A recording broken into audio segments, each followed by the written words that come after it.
Je m'appelle Miles Carvey et, pendant 15 ans, j'ai joué ce rôle. Mari, soutien de famille, père. Je payais les factures à temps, remplissais le réfrigérateur, embrassais les genoux écorchés et écoutais Léona répéter ses ambitions timides au dîner.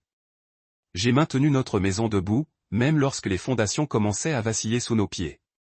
Mais rien ne m'avait préparé à la façon dont tout s'est effondré ce mardi après-midi-là. Je n'étais pas chez moi. Je n'étais pas au tribunal.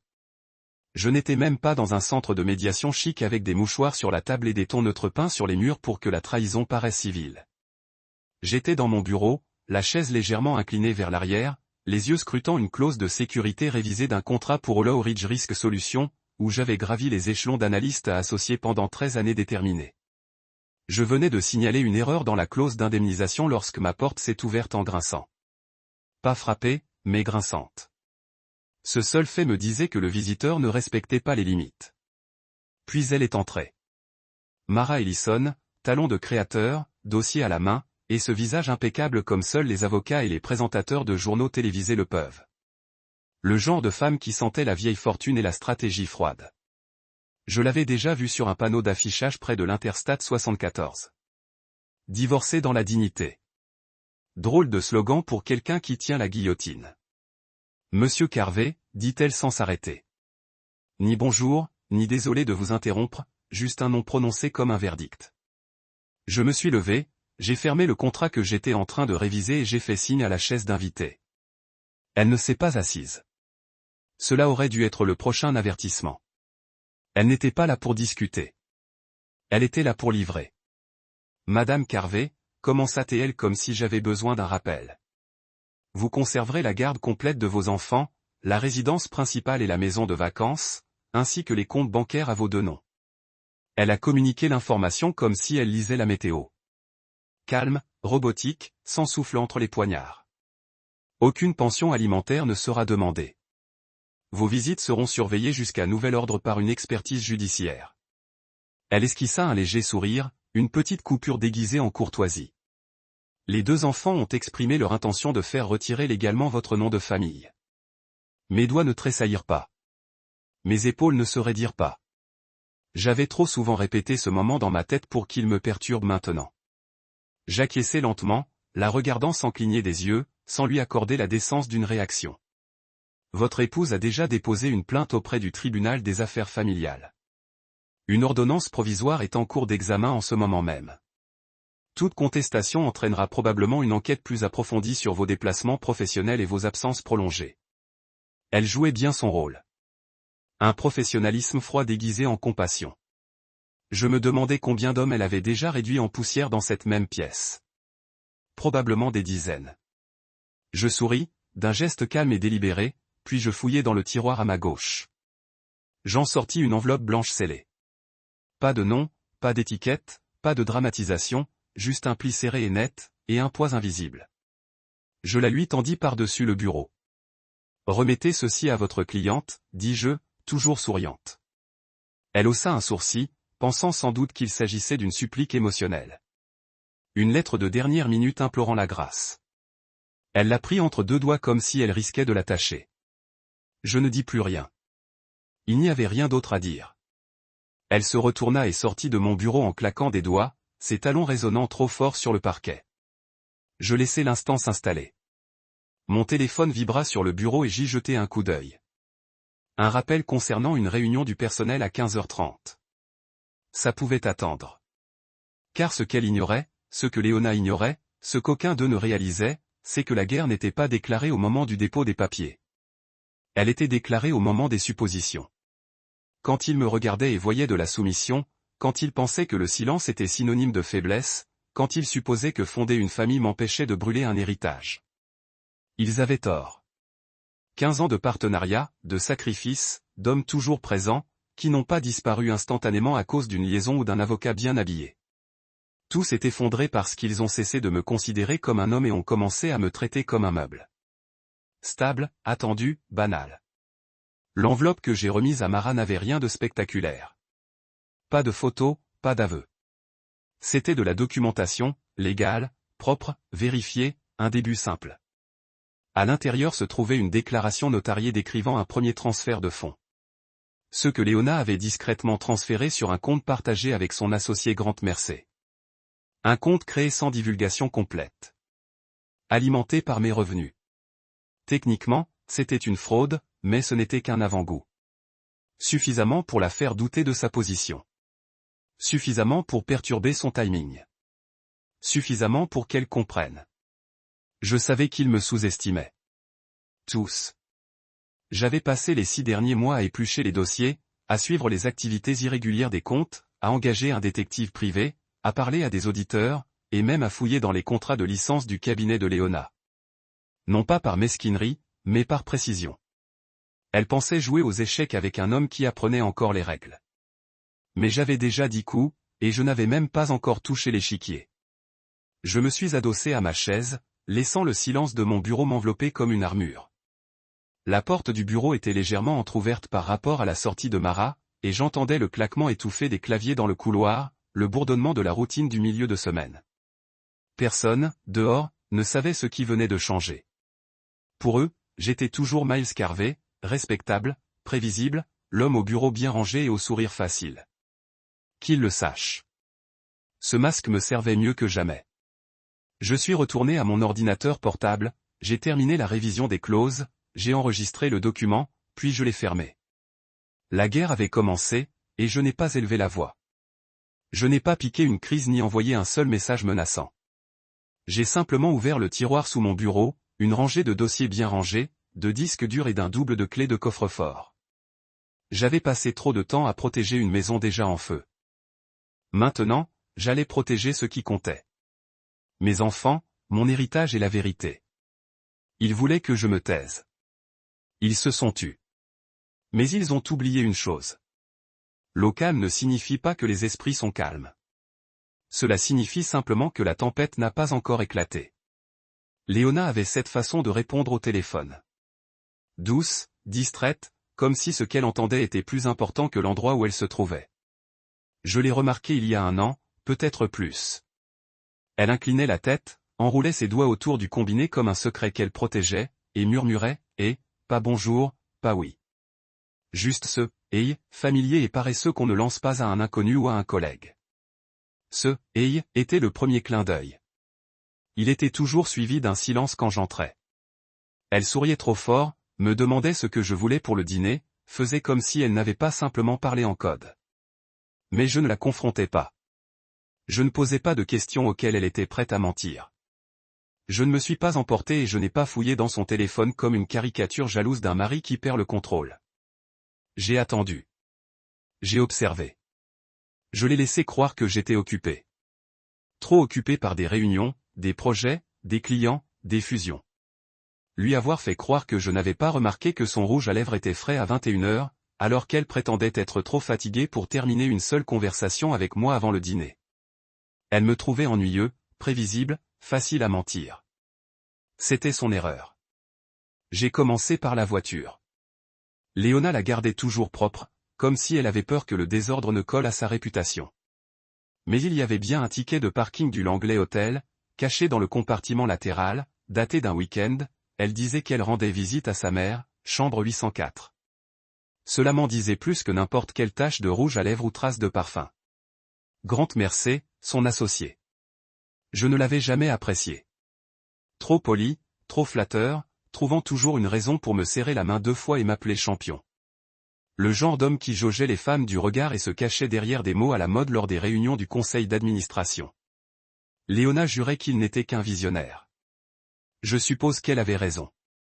Il l'avait vu. Je les avais vus tous les deux.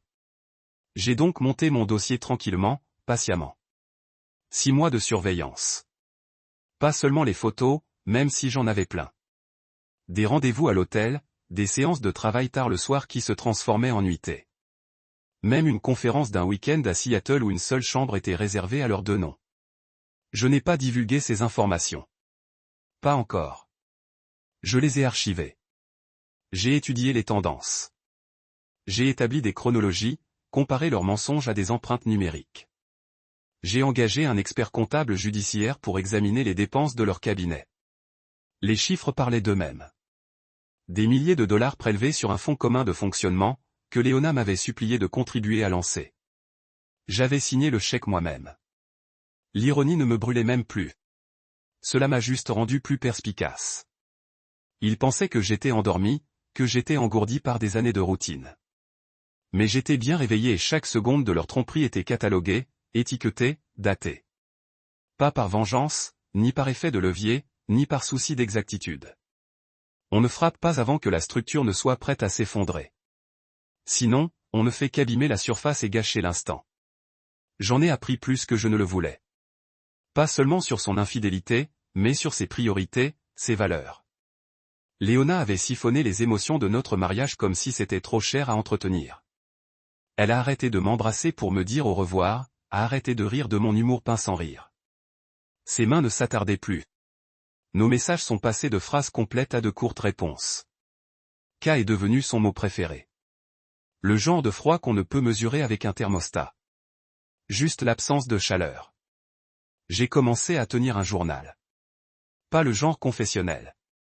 Juste des notes, des schémas, des dates, un catalogue de silence. Chaque soir où elle rentrait plus tard, je le notais. Chaque fois que la fille disait qu'elle avait manqué le dîner, oublié un récital ou promis quelque chose et qu'elle avait fait faux bond. Une autre entrée. Léona était en train de s'effondrer bien avant que Mara Ellison n'arrive à mon bureau. Et à vrai dire, je crois qu'elle voulait se faire prendre. Ou peut-être qu'elle s'en fichait. Elle m'a sous-estimé. Non pas par faiblesse, mais parce que je lui ai laissé oublier que j'étais stratège, que mon esprit était un coffre-fort qui ne perdait jamais de reçu. Il pensait que j'étais le genre d'homme à m'émouvoir, à faire des scènes, voire à supplier. Leur entourage était habitué à ce genre de petits chaos. Mais j'ai bâti toute ma vie sur la structure, la préparation, l'endurance. Je n'allais pas commencer à réagir simplement parce que la trahison était personnelle. J'ai maintenu la routine familiale normale, même si le courant sous-jacent changeait. J'ai préparé le dîner quand elle était en retard. J'ai aidé Avery avec ses projets de science, j'ai appris à Jonas à changer un pneu crevé. J'étais présent, non pas pour Léona, mais pour eux. Parce que je savais qu'une fois le rideau tombé, ils devraient se rappeler qui avait gardé les pieds sur terre quand tout le reste s'était transformé en fumée. Ils auraient besoin de savoir qui était stable pendant que leur mère poursuivait un fantasme derrière les portes de l'hôtel. Un soir, après qu'elle soit rentrée à la maison avec du mascara qui coulait sous les yeux et l'odeur de l'eau de Cologne d'un autre à peine masqué par un mini vaporisateur, je me suis assise au bord de notre lit et lui ai posé une seule question. Es-tu heureuse? Sa bouche a tressailli. Je suis fatiguée, a-t-elle dit. Ce n'était pas une réponse, et nous le savions tous les deux. Je n'ai rien dit de plus, car le silence n'est pas une capitulation. Parfois, c'est une arme plus acérée que n'importe quelle accusation. Mon silence lui disait que je ne la croyais pas, que je ne m'accrochais plus, que je savais. Lorsqu'elle a commencé à fréquenter Mara, elle a dû croire qu'elle faisait le premier pas, qu'elle contrôlerait le rythme de ce dénouement. Mais ce qu'elle ne comprenait pas, ce que Grant ne comprenait pas, c'est qu'au moment où ils sont venus me chercher, j'avais déjà construit les sorties de secours, testé les alarmes et appelé l'équipe de démolition. Leur trahison n'était pas une surprise. C'était une variable dans une équation que j'avais déjà résolue. Qu'ils pensent que j'étais le mari aveugle, trop occupé à conclure des contrats pour remarquer que les fondations pourrissaient. Qu'ils dorment dans des lits empruntés, pensant avoir de l'avance sur moi. Ce que j'avais, c'était du temps. Et le temps révèle tout, surtout quand on observe, au lieu de pleurer. Quand on planifie, au lieu de plaider. Alors j'ai souri à Mara quand elle a porté son coup. Je n'ai pas bronché, car il n'y avait plus rien à briser. J'avais déjà accepté la perte. Maintenant, je me réappropriais le récit et personne ne l'a vu venir. Tout a commencé par une photo que je n'étais pas censé trouver. Un dépliant pour un gala de charité glissé dans un vieux dossier de projet que j'avais sorti du garage à la recherche d'un élément sans rapport. Il datait de 2007. Les jeunes années de Hollow Ridge, à l'époque où je gravissais encore les échelons, toujours affamé, ignorant encore que les personnes que j'épouserais un jour avaient des squelettes non seulement dans des placards, mais scellés derrière les portes des tribunaux. Le dépliant portait le sourire emblématique de Geneviève Alden imprimé au premier plan. Chiné, le regard fier. La posture typiquement Alden d'une femme à qui on n'avait jamais dit non. Mais l'homme à côté d'elle a attiré mon attention. Non pas à cause de qui il était, mais parce que je me souvenais d'une histoire, d'un murmure d'il y a des années, d'une information qui avait disparu aussi vite qu'elle était apparue. J'ai posé le dossier et commencé à fouiller. Il y a quelque chose de spécial dans les scandales de l'ère des médias sociaux. Ils ne deviennent pas viraux, ils sont enterrés stratégiquement, efficacement. J'ai dû commencer par des journaux archivés, des archives publiques, des listes de dons. J'ai trouvé la mention d'un procès classé sans suite. Puis le nom d'un juge, un accord à l'amiable, des archives scellées. Plus je creusais, plus l'histoire s'embrouillait. Un accident de bateau. Une jeune fille de 17 ans, la nièce d'une femme de ménage. Les murmures étaient là, si l'on savait les écouter. La jeune fille avait accusé le mari de Genevie, Charles Alden, alors commissaire municipal, de coercition et de dissimulation après le décès de sa sœur lors d'un week-end d'été dans la propriété des Alden au bord du lac. À l'époque, le communiqué officiel affirmait qu'il s'agissait d'un tragique accident. Pas de faute, pas d'acte criminel, juste une jeune fille perdue trop tôt. Mais la nièce de la gouvernante racontait une histoire différente. Sa sœur avait été vue en pleurs quelques heures auparavant. Charles Alden l'avait emmenée sur le bateau en privé. Genevie avait dit à la gouvernante de faire taire sa famille sous peine de perdre son emploi. Ce n'était pas seulement la mort qui m'avait bouleversé. C'était la coordination après la manœuvre des avocats. Le juge qui avait scellé le dossier, quelqu'un que les Alden avaient invité à dîner à maintes reprises. Ce juge avait pris sa retraite discrète en 2011, et il est décédé l'année dernière. La nécrologie le qualifiait d'ami de la communauté. C'est drôle comme cette communauté protégeait toujours les siens. J'ai engagé un de mes contacts, un ancien enquêteur fédéral qui me devait une faveur. En une semaine, il m'a donné accès à des copies de documents que je n'étais pas censé avoir, témoignages initiaux, demandes de requête, échéanciers d'indemnisation. Tout dans cette affaire criait au silence. La famille de la jeune fille a reçu une indemnisation pour deuil en échange de son silence et d'un déménagement. Mais la nièce, celle qui avait tenté de lutter, ne s'est jamais rétractée. Elle a simplement été noyée. Elle s'appelait Vanessa Cole. À l'époque, elle avait 17 ans, assez courageuse pour se manifester, assez jeune pour être effacée.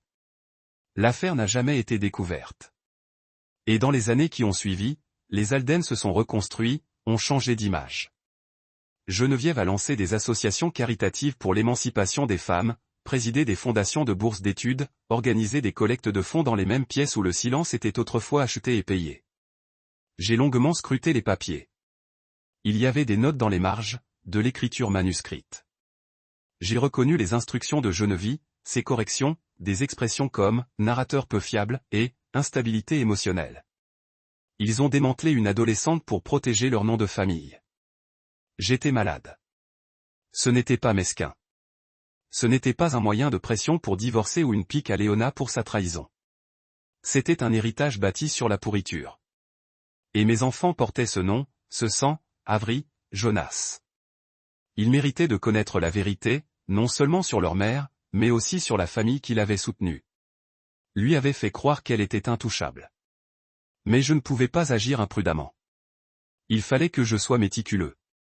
Si je révélais les dossiers trop tôt, ils risquaient d'être détournés, enterrés à nouveau ou bloqués par la procédure mode. Il fallait que je les remette entre les mains de personnes qui ne broncheraient pas. J'ai donc fait des copies, numériques et imprimées. Je les ai classées à 4 endroits différents. Une dans le coffre-fort de mon bureau, une autre envoyée par courrier à mon cousin en Arizona avec des instructions pour les ouvrir s'il m'arrivait quelque chose. Une autre envoyée à un contact du comité fédéral d'éthique avec lequel j'avais travaillé lors d'un audit pour fraude contractuelle en 2019. Et une autre à Vanessa Cole. La retrouver a demandé des efforts. Elle avait changé de nom de famille. Elle avait déménagé à l'autre bout du pays. Elle travaillait désormais comme conseillère en traumatologie. Je ne l'ai pas contactée directement. Je n'en avais pas besoin. J'ai juste joint les documents avec un mot. Je vous crois, et je pense que d'autres le feront aussi.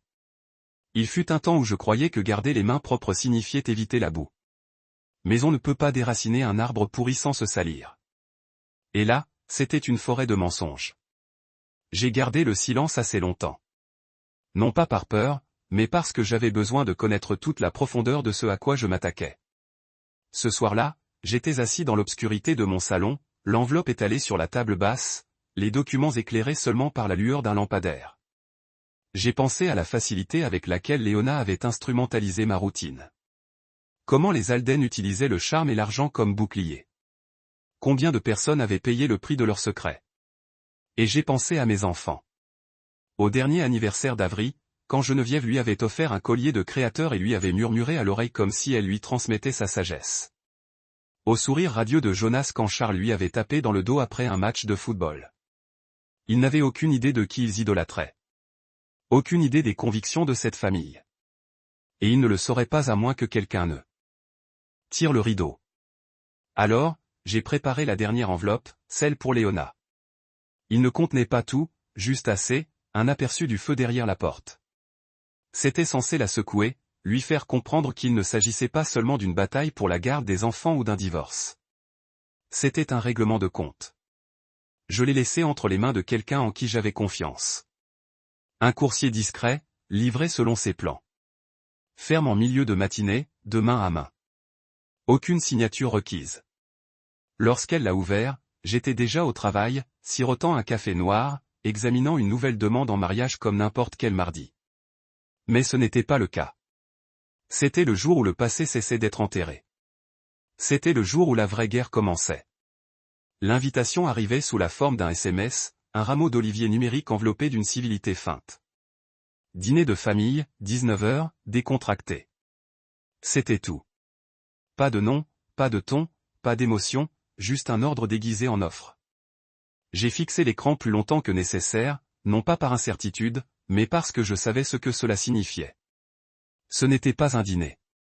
C'était du théâtre. Et on attendait de moi que je reste assis tranquillement pendant une représentation que j'avais déjà écrite. Je suis arrivé volontairement 5 minutes en avance. Qu'ils me sentent dans la pièce avant qu'ils aient le temps d'ajuster leur masque.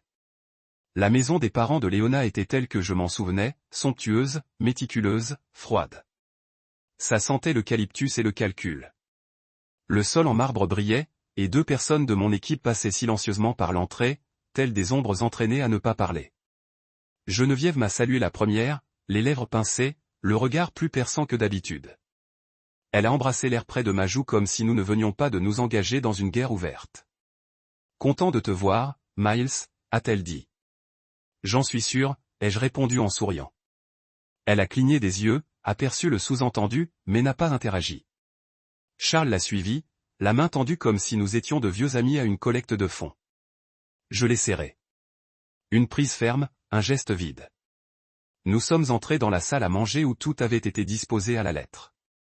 Plat en argent, bougies allumées, verres en cristal disposés avec une symétrie obsessionnelle. Même les ronds de serviettes semblaient surfaits. C'étaient les Alden à leur meilleur. Une élégance chorégraphiée pour masquer les craquelures sous la feuille d'or. Léona était déjà assise, sirotant du vin blanc, les jambes croisées comme si elle organisait des retrouvailles, et non pas assise en face de l'homme dont elle tentait de mettre le feu aux poudres. Elle portait un mauve doux, le genre de robe qui invitait au calme.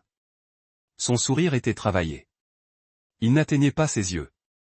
« Merci d'être venu », dit-elle comme si ce n'était pas son avocat qui avait fait irruption dans mon bureau avec des ordonnances de divorce et un ultimatum. « Je ne raterai pas ça », répondis-je en me glissant à ma place. Avery était assise à sa droite, sa fourchette déjà en train de virevolter dans la salade César. Elle me jeta un coup d'œil, esquissa un léger sourire, puis reporta son regard sur son assiette. Jonas était plus animé, parlant de son projet scolaire, un jeu vidéo qu'il était en train de concevoir de toutes pièces. Son enthousiasme bouillonnait entre nous comme si rien n'avait changé. Il ne savait pas encore. Et c'est ce qui a rendu toute cette mascarade encore plus glaciale. Les enfants ignoraient totalement que leur mère avait saisi la justice pour me priver de mes droits. Ils ignoraient tout des documents sélénis de la tempête qui allait s'abattre sur leur héritage. Ils essayaient juste de profiter du dîner, alors je les ai laissés faire. J'ai ri quand Jonas a fait une blague sur ses dollars de codage. J'ai complimenté Avery pour son vernis à ongles. J'ai interrogé Charles sur sa récente blessure au golf, qu'il a expliqué avec tant de détails que j'ai failli applaudir. J'ai joué le jeu, car il faut parfois faire croire à l'ennemi que sa performance est toujours efficace. Et Léona, elle, s'est penchée sur le sujet. À un moment, elle a tendu la main et m'a légèrement touché le poignet. « Vraiment, Miles ?» a-t-elle dit d'une voix à peine plus forte qu'un murmure. « Ce n'est pas forcément moche. On peut faire ça comme des adultes. » Propre, tranquille, je l'ai regardé. Pas durement, presque avec sympathie. Tu as raison, ai-je dit. Mais si j'avais déjà décidé de faire comme un Carvet? Ses yeux se plissèrent. Son sourire s'effaça légèrement, juste assez pour que Jean perçoive l'étincelle. Elle savait. Elle ignorait juste sa profondeur. Charles s'éclaircit la gorge et leva son verre.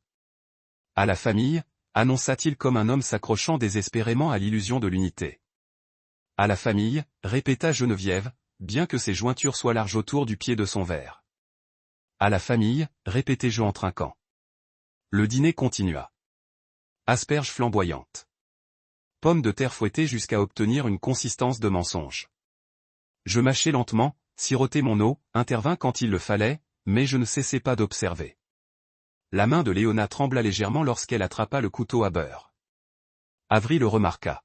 « Ça va, maman ?»« Bien, mon cœur, répondit-elle d'une voix tendue. Geneviève prit le relais.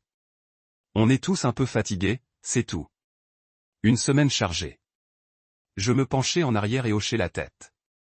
C'est compréhensible. Ça a déjà été une sacrée semaine. Léona m'a lancé un regard, mi-avertissement, mi-désespoir. Elle attendait que je craque, que j'aborde le sujet. L'enveloppe, la vérité enfouie dedans. Elle voulait que je la dise à voix haute pour pouvoir déformer le récit. En faire une question de représailles. Faire de moi l'agresseur. Mais je refusais. Parce qu'au moment où le pieu fut terminé, l'enveloppe était déjà entre ses mains depuis 2 heures. Remise en main propre. Pas besoin de signature. Pas d'explication.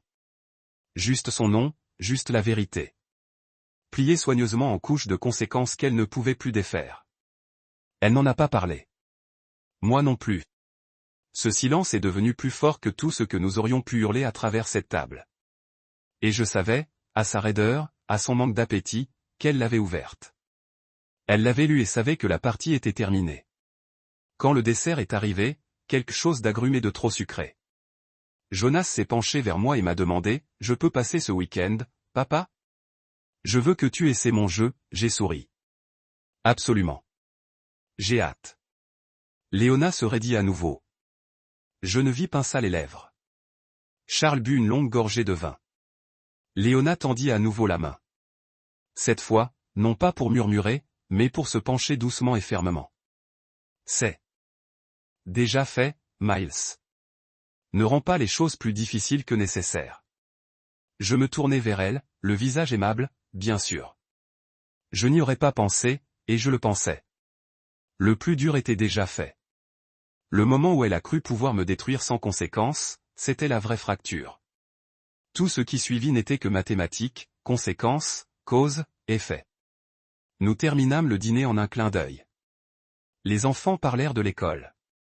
Geneviève essaya de complimenter une œuvre caritative que je soutenais soi-disant. Charles m'interrogea sur une action qu'il envisageait de vendre à découvert. Et moi? Je laissais tout cela m'envahir comme un bruit de fond. Plus rien n'avait d'importance maintenant.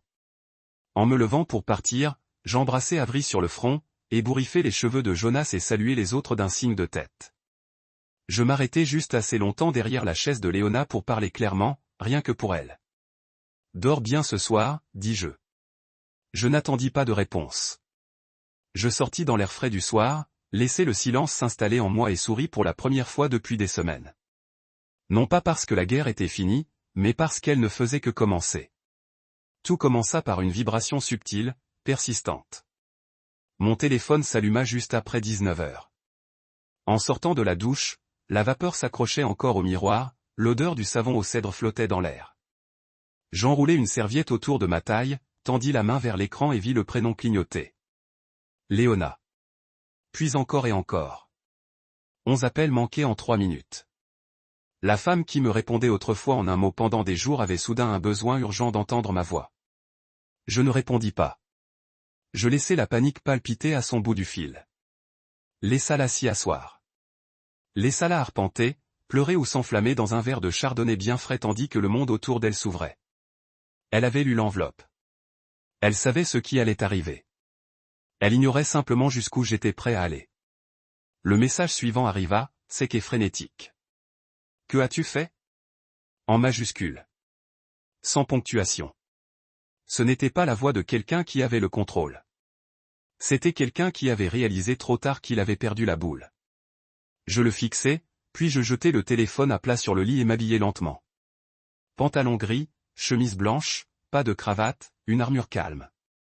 Mon reflet me fixait dans le miroir de la salle de bain, la mâchoire serrée, le regard fixé. Je me préparais à cette nuit depuis des mois, mais je ne m'attendais pas à me sentir aussi immobile. Le bip suivant ne venait pas d'elle. C'était Geneviève. « Miles, appelle-moi. S'il te plaît. » « Comment l'as-tu découvert ? Comment l'ai-je découvert ? » C'est ce qui m'a frappé. « Non. Ce n'est pas vrai. Non. Tu te trompes. » « Mais comment ? » « Parce que la culpabilité c'est toujours de quoi on l'accuse. » Je ne répondis pas. Le silence entre nous avait désormais de la valeur.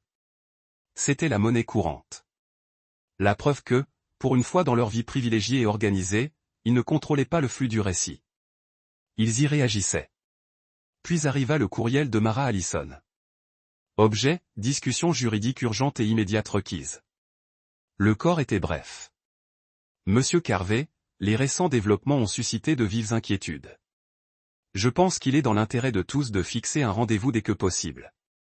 Veuillez confirmer une heure. Pas de bluff, pas de facilité juridique, juste de la panique déguisée en formalité. J'ai souri. L'air nocturne était frais lorsque je suis sorti sur la terrasse arrière. Le monde extérieur ignorait ce qui se passait à l'intérieur. On entendait des grillons paisibles au loin, le doux murmure des arbres se balançant dans la brise. Pendant ce temps, dans les salons de l'autre côté de la ville, les Alden se bousculaient. Leur forteresse s'effondrait, et personne n'avait tiré un coup de feu. Je n'avais pas besoin de brandir une arme. J'avais délivré une vérité plus lourde que des balles. Le genre de vérité qui ne disparaissait pas avec la fin du cycle de l'actualité. Le genre de document qui métastase, se propage, infecte chaque accord, chaque poignée de main, chaque image soigneusement construite à laquelle il s'accrochait depuis des décennies. Car ce qui se trouvait dans cette enveloppe n'était pas seulement un moyen de pression. C'était une preuve. Une copie complète avait été envoyée à une journaliste d'investigation locale en qui j'avais confiance, quelqu'un qui ne se contentait pas de courir après les ragots. Elle avait déjà couvert des affaires d'abus systémiques, dénoncé la corruption au niveau de l'État et savait comment protéger ses sources. Nous nous étions rencontrés une fois lors d'une conférence privée sur la sécurité numérique. Elle avait l'esprit calme et la plume puissante. Je savais qu'elle s'en sortirait bien. Une autre copie avait été envoyée au comité d'éthique. Je m'étais assuré qu'elle soit signalée et marquée comme urgente. Le langage à l'intérieur était incisif, précis, indéniable. Il n'était pas émotionnel. Il était factuel, et c'est ce qui le rendait dangereux. Il ne pouvait pas être transformé en campagne de diffamation.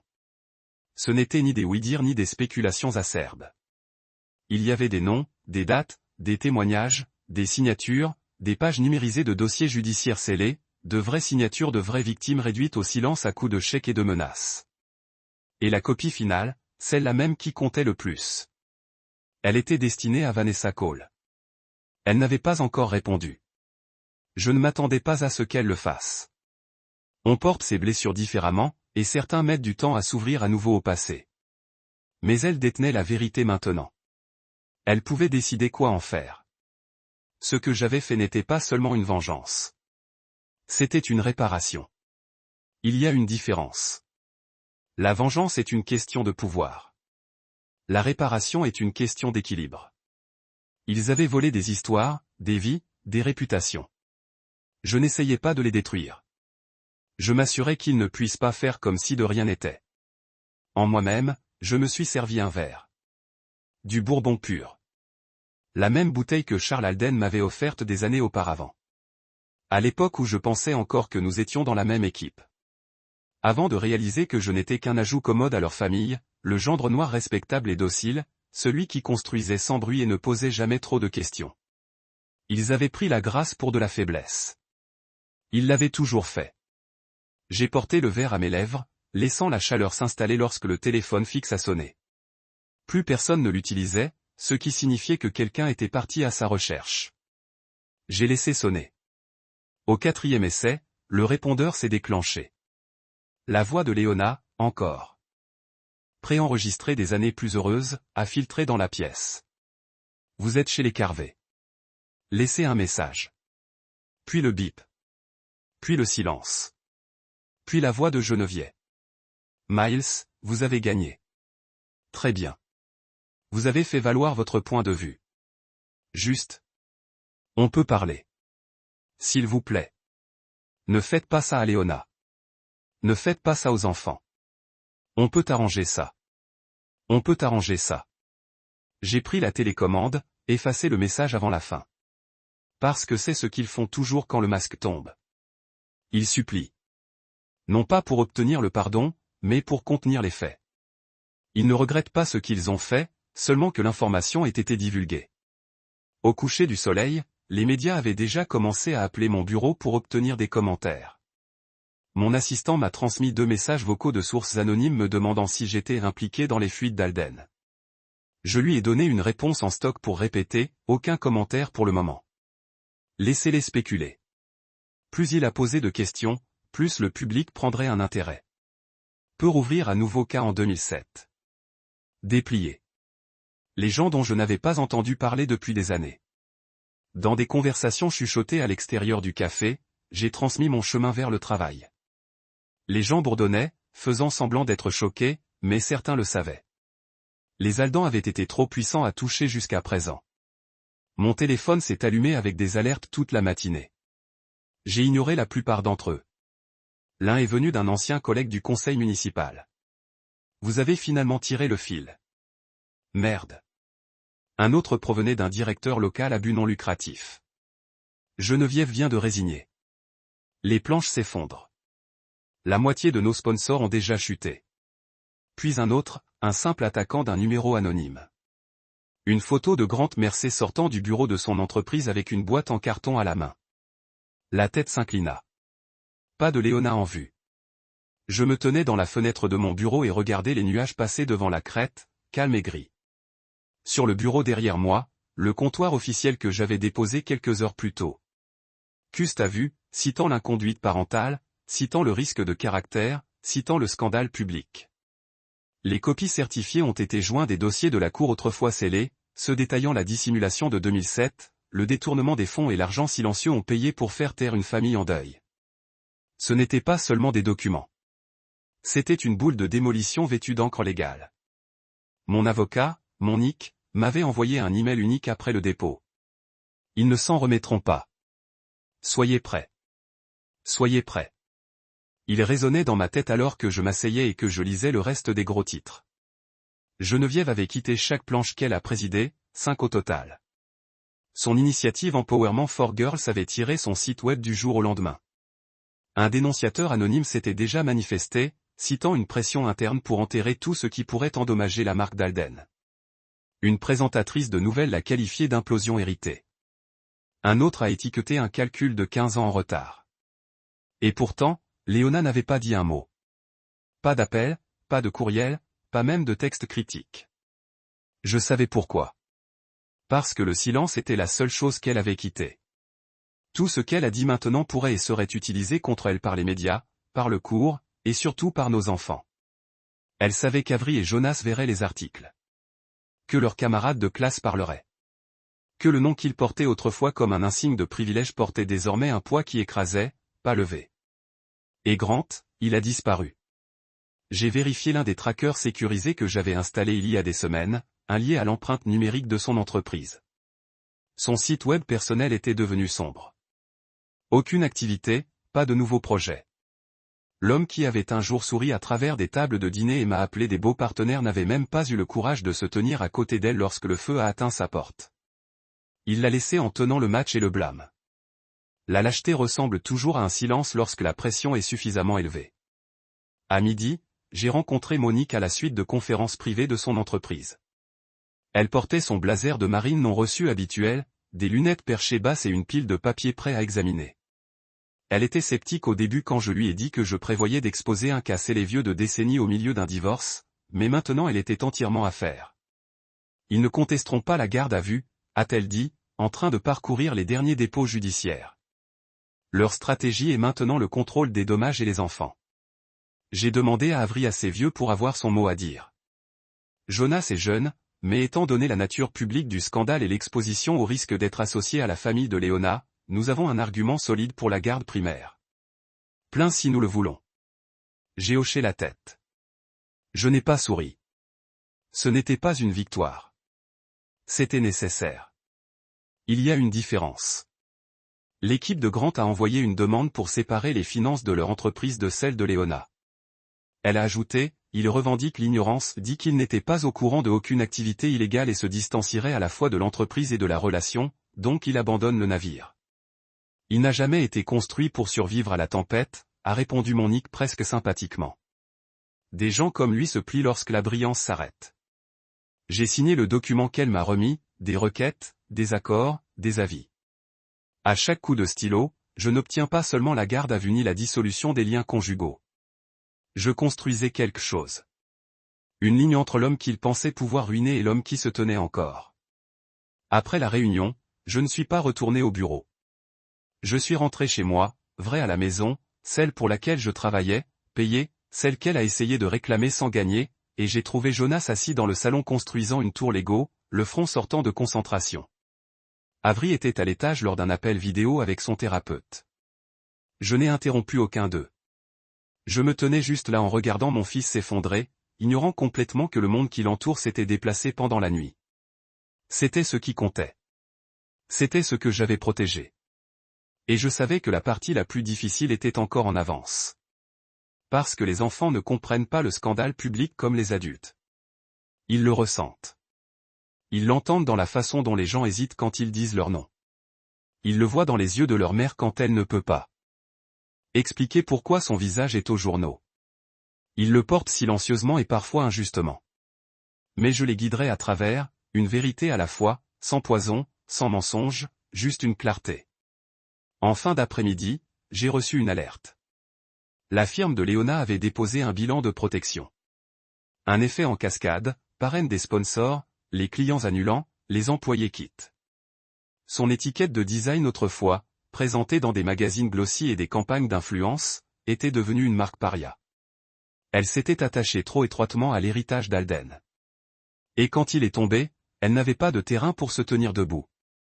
Et tout ce que j'avais fait, c'était exposer la vérité. Pas crier, pas le frottir, pas le sabotage, juste révéler. Laissez-le parler de lui-même. Alors je me suis assis sur le porche avec Jonas ce soir-là en regardant le ciel se déplacer dans des stries orange et lavande brûlée. Il m'a tendu une brique Lego bleue et a dit, « Tu fais le toit, papa. » Je l'ai pris, je l'ai mis en place. La maison que nous construisions n'avait pas besoin de sol en marbre ou de dîners organisés. Il fallait juste l'honnêteté. Et pour la première fois depuis longtemps, j'ai senti le poids des mensonges se soulever de l'air autour de moi. Non pas parce que le feu était éteint, mais parce que j'avais arrêté de prétendre qu'il ne brûlait pas. La salle de conférence était froide, non pas de la température, mais de l'intention. L'acier fredonnait trop fort. Les stores étaient serrés comme quelqu'un avait peur d'être surveillé. Et les phares aériens jettent un regard pâle sur la table laquée qui s'étendait entre nous. Je suis arrivé 10 minutes plus tôt. Non pas parce que j'étais impatient, mais parce que la présence est une sorte de pouvoir. Laissez-les entrer dans une pièce que je possédais déjà. Laissez-les s'asseoir en silence et le sentir avant qu'un seul mot ne passe. Mara Ellison entra en premier, ses lèvres pressées dans une ligne si mince qu'elle aurait pu trancher du granit. Elle avait l'air diminué. Sa posture était toujours autorité, mais les bords étaient effilochés. La femme qui avait fait irruption dans mon bureau il y a des semaines avec une confiance suffisante maintenant émue comme elle se promenait dans un champ de mines. Profanement, délibérément, comme la prochaine étape pourrait mettre fin à sa carrière. Elle n'a offert aucune salutation, juste un signe de tête coupée et un coup d'œil vers la chaise en face de moi. Elle ne s'asseyait pas encore. Elle attendait que l'effondrement réel entre dans la pièce. Léona est entrée dans un instant plus tard seule. Pas de subvention, pas de Charles, pas de Geneviève, juste elle. Ses yeux se dirigeaient vers le mien, puis s'éloigna presque instantanément, comme si elle ne pouvait pas tenir le regard de l'homme qu'elle a tenté de détruire. Sa fondation ne pouvait pas cacher la pâlesse sur ses joues. Sa posture une fois fière s'était rétrécie, les épaules serrées, les mains jointes devant elle comme un enfant pris dans un mensonge. Elle portait des pantalons de la marine et un chemisier beige qui criait toujours la richesse, mais ne tenait plus le poids de la domination. Elle ressemblait à quelqu'un qui avait été debout toute la nuit à frotter les titres de sa peau. Elle s'est assise en face de moi. Mara lui prit place à côté d'elle, ouvrit son dossier et plissa les mains avec une respiration prudente. « Nous aimerions nous installer », a-t-elle déclaré. Je n'ai pas répondu. J'ai laissé le silence répondre pour moi. Léona s'éclaircit la gorge. « Vous obtenez ce que vous voulez, dit-elle doucement. Tu le fais toujours. » Je ne l'ai pas corrigé. Je ne lui ai pas rappelé que ce que je voulais une fois était elle. Que j'ai construit ma vie autour de notre famille, pas cette guerre. Que je lui ai donné toutes les chances de revenir en arrière avant de déplacer un seul morceau sur la planche. Non, je laisse le moment s'étirer parce que le silence a du poids. Et dans cette pièce, avec leurs illusions tournées vers H, je les laisse ressentir chaque once. J'ai pénétré dans ma mallette et j'ai sorti le dossier. Pas de théâtre, pas de sourire narquois. Je l'ai posé à plat sur la table et je l'ai glissé vers l'avant. À l'intérieur se trouvait l'accord final. Propre, chirurgical, à Féron. J'ai conservé la maison. Ma maison, celle que j'ai payée avant son nom, était sur l'acte. J'ai conservé tous les comptes d'investissement et les avoirs financiers liés à la fiducie que j'avais construite sur 15 ans. La garde était la mine pleine. Elle recevrait une visite après avoir subi une évaluation psychologique approuvée par le tribunal et terminé un programme parental de 6 mois. Non pas parce que j'étais cruel, mais parce que vous ne pouvez pas vous battre pour la garde complète une semaine et pleurer pour les vacances partagées la suivante. Les actions ont du poids et les conséquences ne sont pas cruelles. Ils sont gagnés. L'accord lui a offert une allocation mensuelle. Pas de pension alimentaire. Ce n'était pas une charité. Juste assez pour couvrir ses besoins de base pendant qu'elle comprenait qui elle était sans l'héritage Alden la soutenant. Aucune approbation de la marque. Aucune référence client. Pas de retour aux affaires comme d'habitude. Cette porte avait disparu. Elle devrait apprendre à frapper à nouveau. Les mains de Mara tremblaient légèrement en la passant en revue. Ses yeux se déplaçaient trop vite à travers les lignes. Elle cherchait des trous, des points doux pour s'ouvrir et sauver quelque chose. Mais il n'y en avait pas. C'est, a commencé, puis a vacillé. C'est définitif, ai-je dit, passant son hésitation. Léona n'a pas discuté. Elle n'a pas pleuré. Elle regarda simplement le dossier comme si c'était une pierre tombale. Sa voix, quand elle a finalement parlé, était petite. Et la presse ? J'ai incliné ma tête. Et eux ? Vous pourriez faire disparaître cela, a-t-elle déclaré. Vous pourriez leur dire que vous n'aviez rien à voir avec les fuites. Vous pourriez y mettre fin. J'ai rencontré ses yeux stables et calmes. Perception is power. But that day in that room, Léona sat like a student who realized the syllabus had changed and the exam was already over. She reached for the pen, en shaking slightly. Do you have to sign now, she asked. No, he replied. You get to, she signed. Mara watched, deflated. There was no performance to give now. No judge to charm. No smear campaign left to run. Juste signature on a document they never took. Il serait remis par l'homme qui, selon eux, irait tranquillement. Je me suis tenu, j'ai récupéré ma copie et j'ai hoché la tête une fois dans la pièce.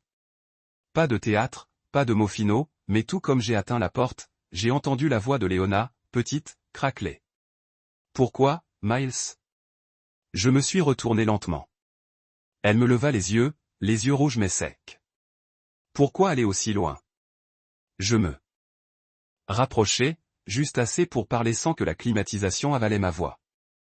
Parce que vous avez choisi la guerre à la conversation. J'ai dit que tu ne m'as pas contenté de me trahir, Léona. Vous avez essayé de m'effacer en tant que mari, en tant que père.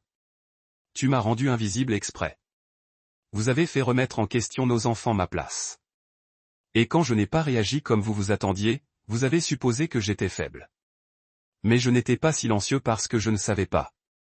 J'étais silencieux parce que je construisais. Son visage est tombé, mais je n'avais pas fini. Ce n'est pas une vengeance. C'est une réparation. De tout ce que vous avez essayé de déchirer. Elle ne parlait plus. Elle hocha simplement la tête légèrement, comme si le poids de la vérité s'était finalement installé là où il appartenait.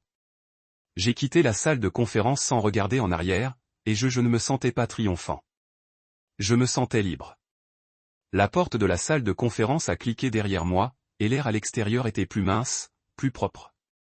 J'ai marché dans le couloir sans urgence, sans avoir besoin de jouer pour personne. J'avais dit ce qui devait être dit. Je n'avais laissé rien non dit. Du moins pas à haute voix. Le reste, ce qui a encore pulsé sous ma peau, ce qui s'attardait encore entre Léona et moi était une conversation qu'aucun de nous n'avait la langue à tenir. Plus maintenant. C'est étrange sur quoi l'esprit persiste après la guerre. On pourrait penser que ce serait la victoire, le soulagement, peut-être même la culpabilité. Mais le mien a continué à boucler à un seul moment. Sa voix, douce, presque inaudible derrière moi alors que je me tenais à la porte. Pourquoi, Miles? Pourquoi? Comme si elle n'avait pas été là pour chaque tour de la lame qu'elle tordait. Comme si elle s'était soudainement réveillée jusqu'aux retombées et voulait un post-mortem avant que la poussière ne se range. Mais il y avait quelque chose dans son ton. Pas manipulateur, pas fier, juste petit. Et peut-être enterré en dessous, c'était la version d'elle j'avais l'habitude de savoir. Celui qui s'est endormi sur mon épaule pendant les voyages en voiture. Celui qui a dansé pieds nus dans notre premier appartement tandis que des pâtes bouillaient et que le jazz jouait à partir d'un vieux haut-parleur Bluetooth. Cette Léona était partie. Mais je mentirais si je disais que je ne me demandais pas un instant si une partie d'elle avait survécu sous les ruines. C'est pourquoi je me suis retourné, pas pour rouvrir les blessures, juste pour voir si elle essaierait même de dire la vérité pour une fois. Dites-moi une chose que j'avais dit. Est-ce que l'un d'eux était jamais réel? Je n'avais pas prévu de demander ça. Il est venu d'un endroit plus profond que la stratégie, plus profondément que le rythme de la galée de l'avocat des dernières semaines. Cela venait du garçon en moi, celui qui avait cru à jamais une fois. Elle hésita. Cela seul était une réponse. Mais elle a dit que c'était au début. Ensuite, vous avez changé. Une partie de moi a presque ri. Non pas parce que c'était drôle, mais parce que c'était si prévisible, l'ancienne déviation, le recadrage. Mais je suis resté calme. Je suis resté enraciné. Non, dis-je. J'ai évolué. Tu ne pensais tout simplement pas que je le ferais. Elle n'a pas répondu. Et je n'avais pas besoin d'elle parce que c'était la dernière pièce, le dernier clic du puzzle. Je l'ai vu alors. Pas la femme qui m'a trahi. Pas l'Aldener essayant de récupérer un nom, mais quelqu'un démasqué, creux, mais pas cassé. Parce qu'elle ne se laissait jamais se casser. Elle s'était seulement autorisée à se déplacer, à calculer, à s'adapter. Mais quand la vérité vient, cela ne vous demande pas si vous êtes prêt. Il ne se soucie pas de la beauté de votre visage sous les lumières de la salle d'audience. Il supprime simplement le costume et laisse les os. Je suis parti en sachant qu'elle resterait là longtemps après mon départ. Pas à cause de la culpabilité, mais parce qu'elle n'avait finalement plus de public. Plus tard dans la soirée, je suis allé sur la côte où le vent ne portait pas d'attente et l'horizon n'a pas posé de questions. Il y a quelque chose dans l'océan au crépuscule. Il efface le bruit. La marée ne se soucie pas de qui vous étiez au petit déjeuner. Il ne fait pas la une des journaux ni des dépôts judiciaires. Juste rythme. Rythme indifférent constant. Je me suis garé sur une falaise surplombant, j'ai roulé dans la fenêtre et j'ai juste respiré. Pas de musique, pas d'appel, pas de pression. Pour la première fois depuis des mois, peut-être des années, ma poitrine ne se sentait pas serrée. Ma mâchoire n'a pas mal tourné de serré. J'avais passé si longtemps à tenir le monde ensemble pour une femme qui le démantèle tranquillement derrière mon dos que j'ai oublié ce que l'immobilité ressemblait. Et c'est là que ça m'a frappé. Les choses que nous ne disons pas ne sont pas toujours les choses dont nous avons peur. Parfois, ce sont les choses que nous savons que la personne ne les entend pas. C'est pourquoi je n'ai jamais dit à Léona que je me souvenais encore de son parfum de notre lune de miel. Ou que j'avais gardé chaque dessin d'avril jamais fait. Même celle qu'elle a volée et a jetée. Que j'ai encore chuchoté, je t'ai eu. Sous mon souffle à chaque fois que Jonas a frappé le terrain pour un match. Même s'il ne regardait pas en arrière pour voir, je n'ai pas dit ces choses parce que Léona a cessé de les voir il y a longtemps. Ils étaient invisibles pour elle la façon dont le confort devient le bruit de fond.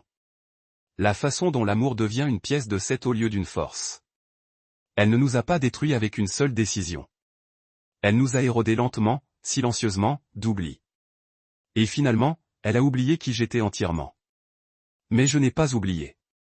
Je me souvenais de chaque détail parce que j'avais besoin parce que quelqu'un devait porter la vérité de ce qu'il était autrefois avant que cela ne devienne ce qu'il se terminait.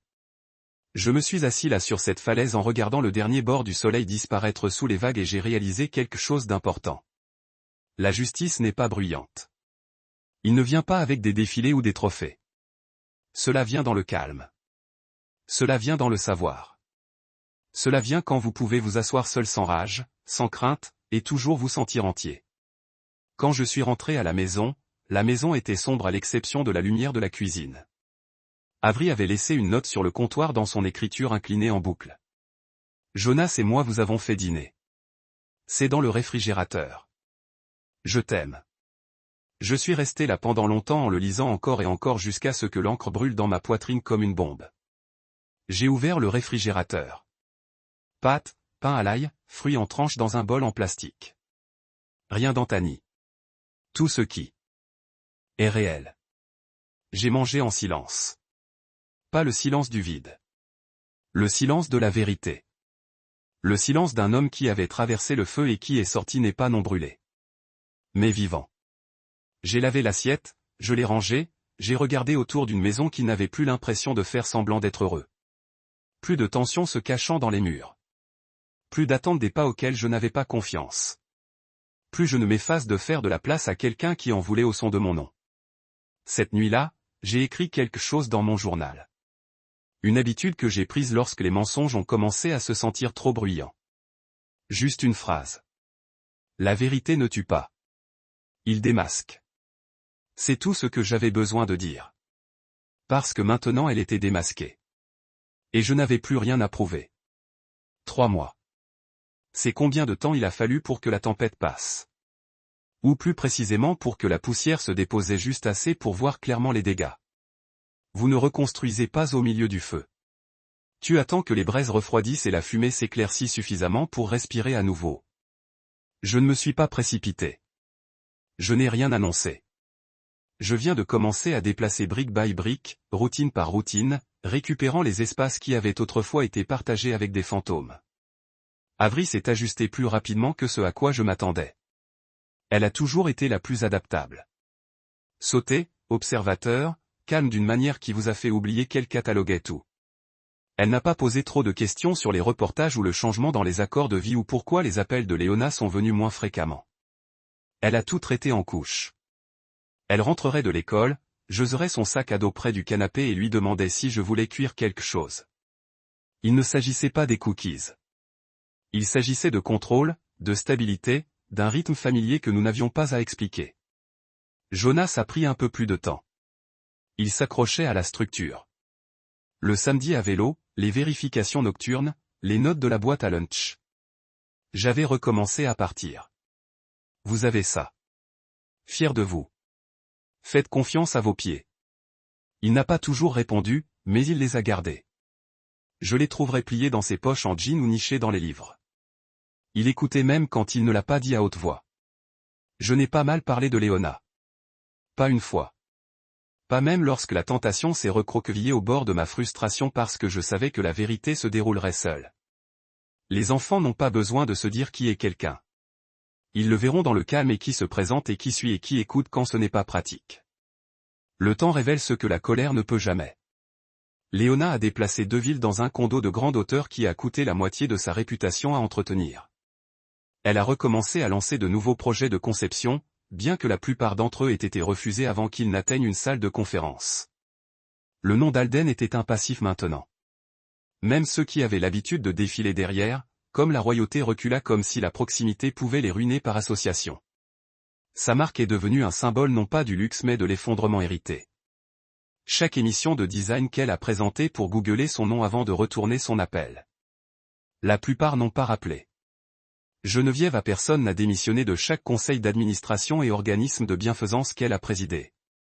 Sa déclaration publique a blâmé problèmes de santé en cours. Mais tout le monde savait ce qui la tourmenait vraiment était une exposition. Elle a déménagé dans un domaine privé à l'extérieur de la ville. Le mot était à peine quitté la maison. Non pas parce qu'elle se cachait, car il ne restait plus rien à jouer pour moi. Je n'ai pas dansé sur leur chute. Je n'ai pas célébré dans les rues ni posté des citations cryptiques sur les réseaux sociaux. J'ai vécu tranquillement, intentionnellement, précisément. J'ai commencé à faire de longues promenades au lever du soleil, ce que je n'avais pas fait depuis des années. Juste moi, le ciel et le lent désabonnement de la respiration dans et hors des poumons qui ne se sentaient plus en cage. J'ai rejoint la ligue communautaire de basketball que je jouais et avant les réunions tardives et les dîners brisés ont déraillé cette partie de ma vie. Chaque jeudi soir, j'ai dirigé le tribunal, pas pour gagner, mais pour ressentir le bruit de basket contre le bois dur, l'écho d'une passe propre, le rythme d'un jeu qui n'a pas posé de questions. J'ai commencé à préparer plus de vrais repas, pas des réchauffages précipités ou des plats à emporter en polystyrène. J'ai laissé Avery choisir les recettes. Je laisse Jonas à régler la table. Ils se sont disputés sur la musique pendant que nous nous préparions, et je les laisse. Ces petits arguments étaient le genre de normal que j'avais oublié d'évaluer. Une nuit, je suis entré dans la cuisine pour trouver Jonas lui enseignant une danse TikTok pendant que les pâtes bouillaient.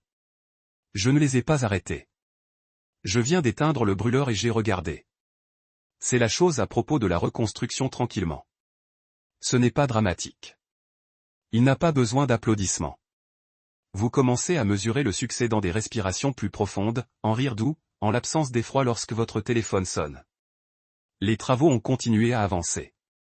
Hollow Ridge a absorbé une vague de nouveaux clients. Beaucoup d'entre eux qui s'établissaient autrefois à Alden Souping Venture. Ils ne l'ont pas dit à haute voix, mais le changement était évident. Je suis devenu un symbole de ce à quoi pourrait ressembler l'intégrité sous pression. L'homme qui n'a pas cligné des yeux lorsque la tempête a frappé. Je ne m'y penchais pas. J'ai laissé le travail parler. Mais je ne peux pas nier le respect du respect différemment quand il est venu sans astérisque. J'ai aussi commencé à voir un thérapeute, pas parce que je s'effondrais, mais parce que je ne l'étais pas, et cela en soi n'était pas familier. Elle m'a demandé une fois, « Avez-vous l'impression de lui pardonner ?» Je me suis assis avec cette question pendant longtemps. Non, dis-je finalement. Mais j'ai cessé de saigner au chat et elle. Parfois, c'est la vraie version du pardon. Un après-midi, tout en organisant des boîtes du garage, je suis tombé sur un vieil album photo. L'une des rares Léona n'avait pas pris lorsqu'elle a déménagé, j'ai traversé les pages. Vacations, fête d'anniversaire, matin tranquille sur le porche. Les sourires de ces photos ne ressentaient pas de mensonges. Ils se sentaient comme des échos, comme qui nous étions avant les choix qui remplacent l'engagement. Je ne les ai pas déchirés. Je ne l'ai pas jeté. J'ai fermé l'album, je l'ai remis dans la boîte et écrit passé dans un marqueur noir épais à travers le couvercle. C'était suffisant. Chaque dimanche, nous avons tenu ce qu'Avery a appelé le dîner de réinitialisation. Pas de téléphone, pas de télévision, juste de la nourriture et de la conversation. Elle poserait des questions sur un deck qu'elle a trouvé en ligne. Briqueur de glace, hypothétique, des choses comme, si vous pouviez vivre dans une période de temps, laquelle choisiriez-vous, ou quelle est une chose que vous voulez apprendre avant l'année prochaine? Jonas grognerait au début, mais il a toujours fini par se pencher. Moi aussi. Parce qu'il y a quelque chose de puissant à propos de la présence lorsqu'il est choisi. Parfois, Léona a appelé. Pas souvent. Généralement pour parler aux enfants. Je n'ai jamais nié son accès, mais j'ai arrêté de remplir le silence. Je ne ressentais plus le besoin d'expliquer qui j'étais ou ce que je faisais. Elle n'a plus eu ce privilège. Elle avait l'habitude d'envoyer des SMS de suivi après les appels, des commentaires sur la façon dont Avery semblait distante, ou Jonas semblait fatigué. J'ai arrêté de répondre. Si elle voulait renouer avec ses enfants, elle devrait construire le pont elle-même. Je ne tiendrai plus les planches pour elle. Les gens m'ont demandé à l'occasion si j'avais jamais envisagé de revenir là-bas, de sortir avec, de reconstruire cette partie de la vie. Je souriais poliment et disais finalement, mais en vérité, je ne me précipitais pas parce que la paix avait pris tellement long pour arriver, et j'avais besoin de savoir ce que c'était que de vivre à l'intérieur avant d'inviter quelqu'un d'autre. Un matin, Jonas descendait en pyjama, les cheveux en désordre, se frottant les yeux. « Papa » marmonna-t-il. « Je pense que je comprends maintenant. » « Obtenir quoi » ai-je demandé, versant ses céréales. « Pourquoi ne criez pas ? Pourquoi fais-tu juste des trucs ?» Je l'ai regardé. « Quelle chose ? » Genre, protéger les gens sans faire de gâchis. Je n'ai rien dit tout de suite. Je viens de lui remettre le bol. « C'est comme ça que je sais que tu es le plus fort, » a-t-il dit avant de pelleter une cuillerée dans sa bouche. Je me détournai, clignotant contre la piqûre soudaine dans mes yeux. Non pas parce que j'avais besoin de me cacher, mais parce que parfois les moments les plus calmes ont frappé le plus fort. Rebuilder tranquillement ne signifie pas effacer le passé. Cela signifie choisir les pièces que vous souhaitez transporter. Et pour moi, j'ai choisi la paix. L'appel est venu un mardi après-midi, le genre qui bourdonne avec normal. La pelouse venait d'être tondue. Jonas, écouteur, naviguant fièrement dans la tondeuse a poussé maladroite comme si c'était une machine de guerre. Avery a dansé à travers le patio arrière, perdu dans tout l'hymne pop à gouverner sa playlist cette semaine-là. J'étais assis dans mon bureau à domicile avec les fenêtres fissurées, la légère parfum d'herbe fraîchement coupée se repliant dans la pièce lorsque mon téléphone déchaîne. Numéro inconnu. J'ai presque laissé aller à la messagerie vocale. Presque. Monsieur Carvé. La voix était serrée, hésitante. Pratiquée. Oui, je m'appelle Juliette Monroe. J'ai obtenu votre numéro de quelqu'un à Hollow Ridge. Elle a fait une pause. Je pense que mon mari prévoit de me faire disparaître. Je me penchai en arrière, les yeux se rétrécissant sur le plafond comme la peinture pourrait offrir une certaine clarté. Je connaissais cette voix, pas son nom. Son ton, le bord de la peur étant embarrassant. Le genre de peur que vous n'entendez que quand quelqu'un a été dit qu'il est fou trop de fois pour croire leur propre instinct. J'ai de nouveau jeté un coup d'œil dehors. Jonas avait cessé de tondre. Maintenant tirant la tondeuse vers le hangar. Avery a tourné une fois avant de s'effondrer sur une chaise, souriant à ses propres dramatiques. Très bien, Juliette, dis-je, tirant une épingle du tiroir. Commencez depuis le début.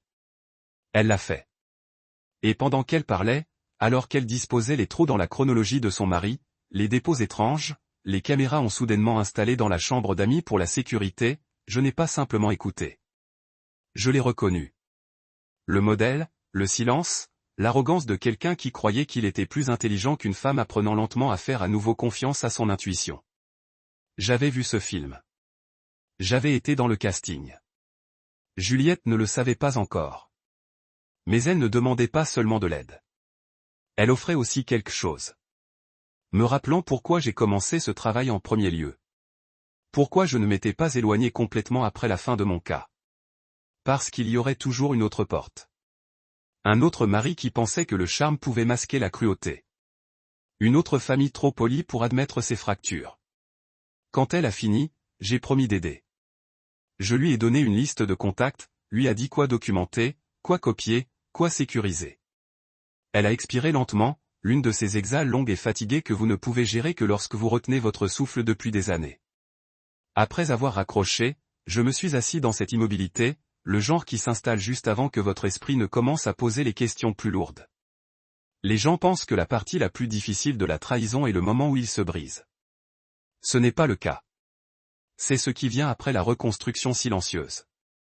Les chambres qui résonnent différemment, les questions que vos enfants ne vous posent pas mais ressentent de toute façon. Mais j'avais fait la paix avec ça. Parce que certains hommes ne se battent pas par rage. Ils se battent par clarté. Parce qu'une fois que vous avez eu votre nom effacé d'une pétition d'audience, une fois que vous avez regardé la femme que vous aimiez armer le silence entre vous, vous cessez de voir le conflit comme le chaos. Vous le voyez comme un calcul. Stratégie, architecture. J'avais reconstruit à partir de rien. Pas avec le bruit, mais avec précision. Pas avec vengeance, mais avec la vérité. Et j'avais appris quelque chose à travers tout cela. La miséricorde est pour ceux qui ne connaissent pas le vérité. Mais je connais la vérité, et je ne l'oublie jamais.